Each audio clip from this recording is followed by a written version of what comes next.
And as I was saying, the ideology that Mary was the mother of God and thus women were the means of the world's redemption, that kind of elevated the status of women, that women were holy and that they really could embody God.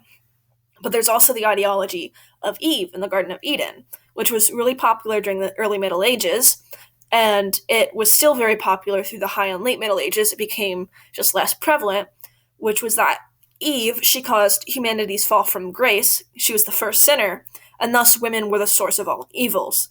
And so this view of women as either evil temptresses or virginal goddesses left no room for women to be perceived as individuals. They're either seen as, perfect and holy or evil and dirty. And this became less extreme as the cult of Mary became more popular. But women were still very much placed below men, especially with other passages in the Bibles, like what I have listed.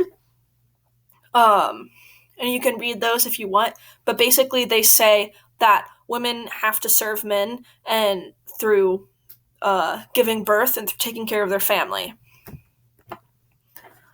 And our last thing that we're talking about is the lower class. So the lower class women really had more freedom of expression than the women in the other two classes because life was just difficult for everybody, men and women. And so women would work alongside their families and husbands, especially during harvest time, because that's when they need them the most. And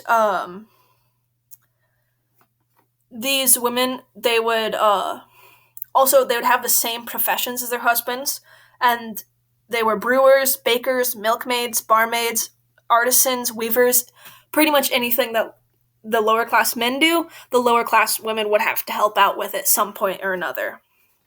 And along with those rules of duties, taking care of the homestead was cooking, cleaning, taking care of the little gardens the families owned, taking care of the animals. They would take care of the family and their health.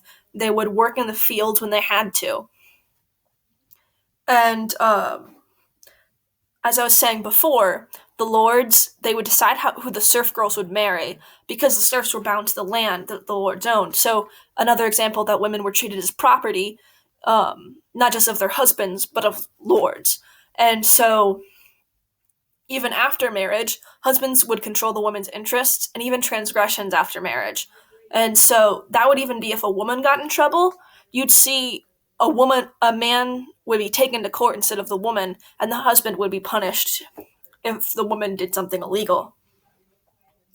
And then a very interesting thing is that guild work became a popular occupation for lower class women in the High Middle Ages.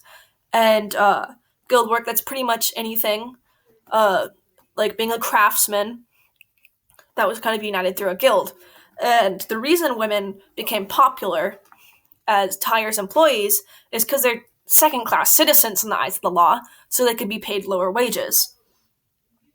And, this was all fine and good, and it really helped women be able to provide for their families. But in the late Middle Ages, men started to lose their jobs because women could be paid less, and they would have the same quality of products that the men would have.